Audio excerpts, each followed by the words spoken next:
Hello mga kabalen! For today's video, malalaman niyo po kung anong pagkain ang inaasam-asam kong kainin dito sa Canada. Nagpunta nga po pala kami dito sa Costco. Ang Costco ay isang wholesale corporation and an American multinational corporation na kung saan nag-ooperate sila ng chain of membership only.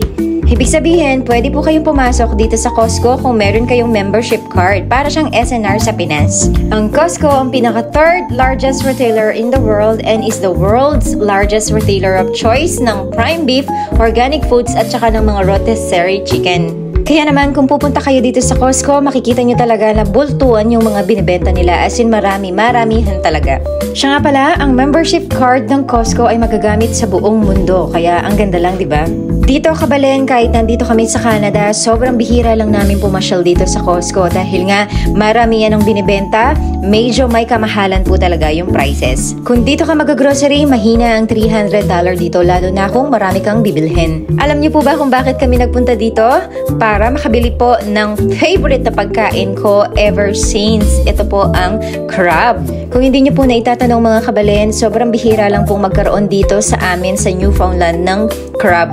Dahil nga ito ay province, medyo nahihirapan silang mag-angkat ng mga produktong ganyan. Naka 4 years na kami dito sa Canada, pero alam niyo po, miss na miss ko yung mga pagkain sa Pinas, lalong-lalo na yung mga ganitong pagkain tapos magsasaw-saw ka lang ng suka. Nabanggit po kasi ng aking kakilala na meron daw sa Costco na nagbebenta ng mga ganitong crab. Kaya naman, kahit ang alaga niya ay $40, sa Philippine peso, nasa 1,600 yung 2 piraso ng crab na binili namin. Hindi na po siguro masama yun, diba? Kasi after 4 years, ngayon lang po kami makakain ng crab na ganito, yung lasang Pinas talaga. Pero syempre, bago ang lahat, piliin natin yung pinakamalaki at pinakamataba. Hindi ako makapag-decide dyan kung kukunin ko ba itong $38 or yung $40 kasi naman syempre kahit paano may kamahalan talaga. Pero naisip ko syempre, after 4 years, hindi ko na i-deprive ang aking sarili. Ganun po yata talaga pag nasa abroad ka, kaya naman nating bilhin pero minsan ang hirap nating maglabas ng pera, lalo na kung medyo may kamahalan. Kasi dito sa abroad, every dollar mahalaga talaga para sa atin. Kung makikita nyo yung store, napakaluwag at napakalaki talaga. Tingnan nyo naman ang pila. Dito sa Canada mga kabalen, pagka holiday, halos close lahat yung mga grocery store or yung mga restaurants. Dahil nga holiday kahapon, Remembrance Day, tingnan nyo naman ang grocery today. Napakadami talagang tao. Ganito dito sa Canada, sa pila, pang 20 yata kami bago kami makapunta sa mismong cashier. Pero dahil nga favorite ko yung crab, carry lang. Ayan nga po pala yung mga binili namin na mga king crabs. Ang lalaki, di ba? Tara, samahan niyo po akong i-prepare at iluto na natin yan. Grabe mga kabalen, sobrang cravings ko na talaga sa mga crabs. Kaya halina po kayo at lutuin na natin. Katulad ng ginagawa natin sa Pinas, mga kabalen, pakukuluin muna natin ng may asin. Sa Pilipinas, kahit sobrang liit lang na alimasag, okay na ako. Nakakadalawang kanin talaga ako kapag ganyan ang ulam. Naaalala ko nung nandun pa ako, kahit 40 pesos lang or 50 pesos, bumibili talaga ako after kong mag-work. Gumawa ako ng sarsa para masarap naman sa kanin. Naglagay ako ng butter, naglagay ako ng bawang at ng oyster sauce. Sinamahan ko na rin ng konting ketchup, paprika at ng konting milk lang para magkaroon ng lasa. Depende po sa inyo kung gaano kadami ang ilalagay nyo na milk para mas maging malinamnam. Nilusaw ko ang cornstarch sa milk para hindi magbuo-buo. Dagdag lang kayo ng inyong pampalansa, depende sa inyong taste. Pwede nyo rin lagyan ng spices, depende sa inyo. Dito sa abroad, dahil nga tayo lang, matututo talaga tayo magluto ng sarili nating putahe. Ganito yung mga nakakamiss sa Pinas, yung mga pagkain ganito. Mga pagkain hinahanap-hanap at hindi may pagpapalit. Nag-add ako ng konting milk para maging malasa lalo. Grabe, sobrang dami kong gutom ngayon. Totoong itsura pa lang mga kabalen, sobrang sarap na. Wala pong halong biro. Tara at mag-prepare na po tayo sa aming mukbang.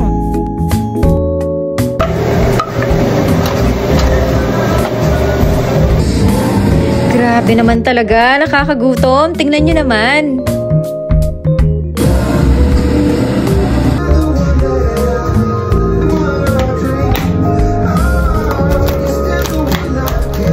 Oh my God, Dad.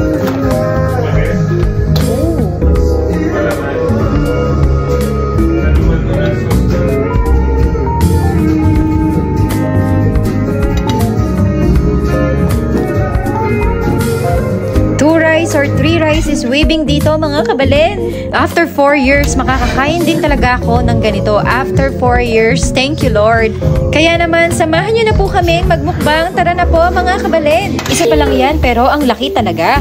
Sa sobrang laki niya, pang 2 to 3 person siya. Ang crab talaga ang pinaka-inaasam-asam na kainin namin dito sa Canada, lalong-lalo na ako. Naaalala ko nung nasa Pinas pa ako, talagang nakakaubos kami ng 2 kanin ng aking nanay kapag kaganyan ang aming ulam. Siya naman ang sausawan niya ay kamatis na may asin at ako naman ang sausawan ko ay suka na masarap talaga. Sa probinsya, ganong ulam lang, okay na kami kahit araw-arawin walang problema. Kahit ilang piraso lang hati-hating magkakapatid. Kaya tara na! Is that the bones and the ribs and the... Is that the head? Where's the heart? Walang heart yan. Then how's it alive? Hindi, patay na yan. Then how did they kill it?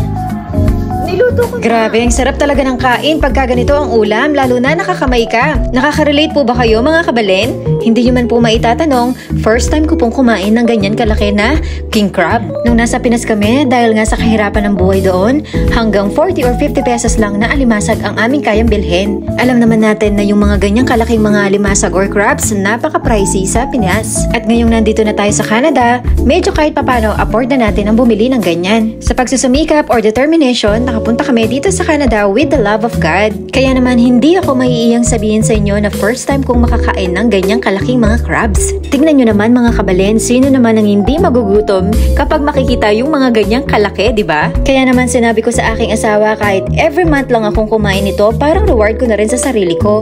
Nakakamiss kasi yung feeling na kumakain ka dito, parang kasabay ko na rin kumakain ang aking nanay. Siya kasi ang aking kasamang kumakain at parang nagko-competition kami kapag kakakain kami ng alimasag, paramihan kami ng mauubos. Kaya naman sobrang saya ko talaga nung nakakita kami ng ganito na king crab pa talaga. I barely have anything. I barely ate anything. You guys are like, hey, give me some. Hey, give me some. I only got 2 bites. Oh, eto na. Bibigyan na kita. Papakainin na kita. Madali na. Ha? Dapat dyan may pang sipit. May pang... Wala tayo na. Saan mo kaya? Kasi yan. Yung inano ko nga lang sila eh. Sarap. That's good. Sarap. Crab. Okay, this is so hard. So hard to eat. So hard. Siya na daw ang kakain mag-isa niya. Kasi makakain eh. Hindi makakain. Kumuha ng sarili plato. Daddy, give AJ. Give me. No. Malaman yan eh. Hindi ito mami mo. Ayun na yung kanin mo. Kunin mo yung kanin. Balik mo dito. Messy today. That's okay. It's okay, anak. Wala naman maarte. Eat whatever. Eat whatever on the table, even frogs. Ito pa. Oh! Malaman siya. Wow. Oh, give me some. Ganyan niya. Si Oh, wala mami, na. paano si mami? wala. Kay AJ na lahat napunta. Wala na si maming May natira. ano, titignan mo, baka may makakin mo yun. Oh. Is that? Yeah.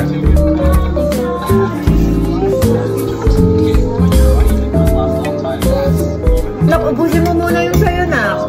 Fine, I'll eat. Oh! Ano yan na? There's blood. No, that's not a blood. That's the red pink color, anak.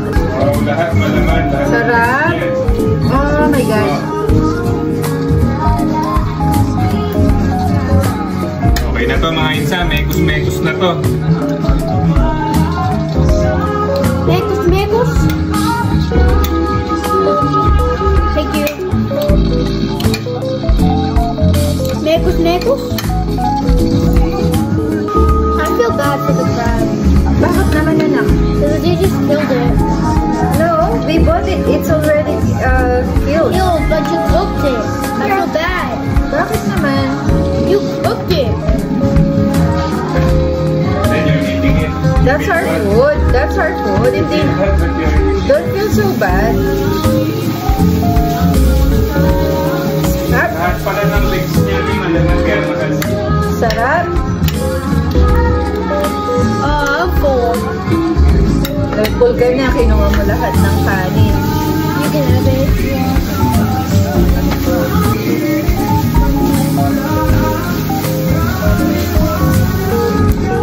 Ayan, kuha pa tayo next. Siya pa tayo. Ayun na. Mas marami.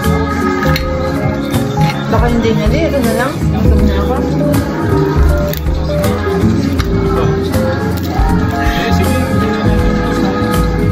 I don't want to eat the rice, but I do want to eat the. Let's just eat a little bit more. Just a little bit.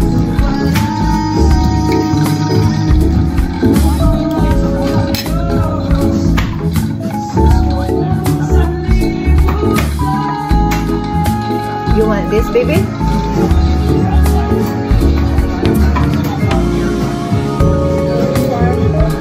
That's good. Ay,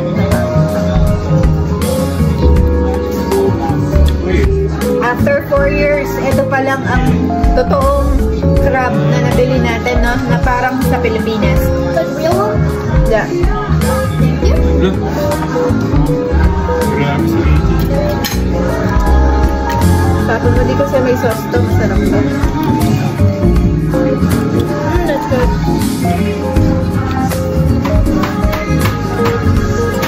Sobrang busog na ako. Grabe, sobrang nakakabusog. Tapos meron pa dito isa. Dami pa, meron pa dito. There's another one there, a big one. Oh. Grabe, ang dami naman. Thank you, Daddy. Give me some.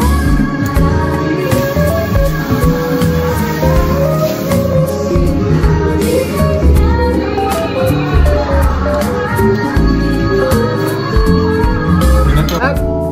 May taga bukas tayo ng mga ano niya.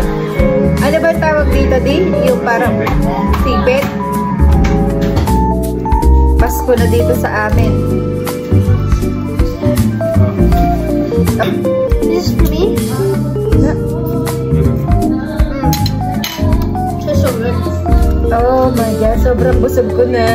Thank you, Lord. I'm just gonna play some Beyblades. Kain po tayo. Nakalimutan ko sabihin sa inyo. Kain po tayo. Beyblades! 3, 2, 1, let it! Mommy, tell me if there's any more! Gusto pa niya.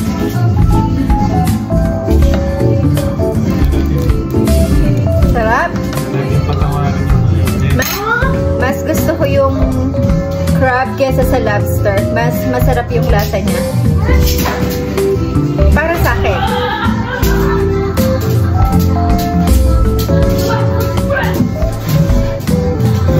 Thank you. Ayun na, binuksan na ni Dad. Yes!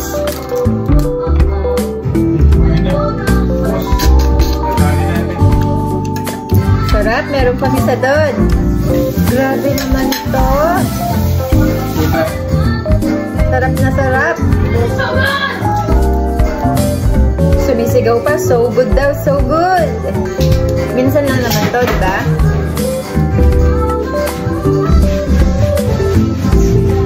Sarap. Sausawan ko, suka. He wants more, Dad. Hindi, meron pang isa dito. Ito, oh. Ito, oh. Get me! Hindi, ikakap mo na ni Dad. That's okay, oh.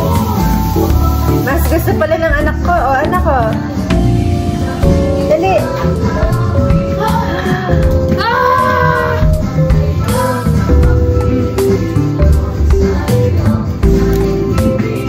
Mukbang pala to, mukbang. Mukbang na. Ito pa ba? Ito, may malaki to. Malaki. Wala nang laman. Laki, oh. Sarap.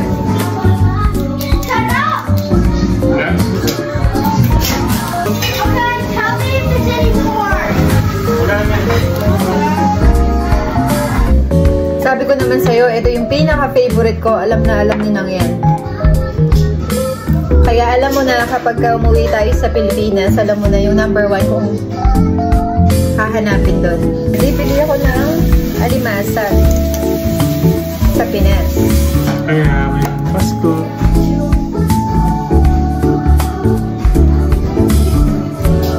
Kumakain ako, yung kasama ko naglilinis na. Hindi pa ako tapos. Ganyan siya kalinis sa bahay. Marumi sa akin na kainin. Kaya naman sa'yo. Napakakalat kong kumain.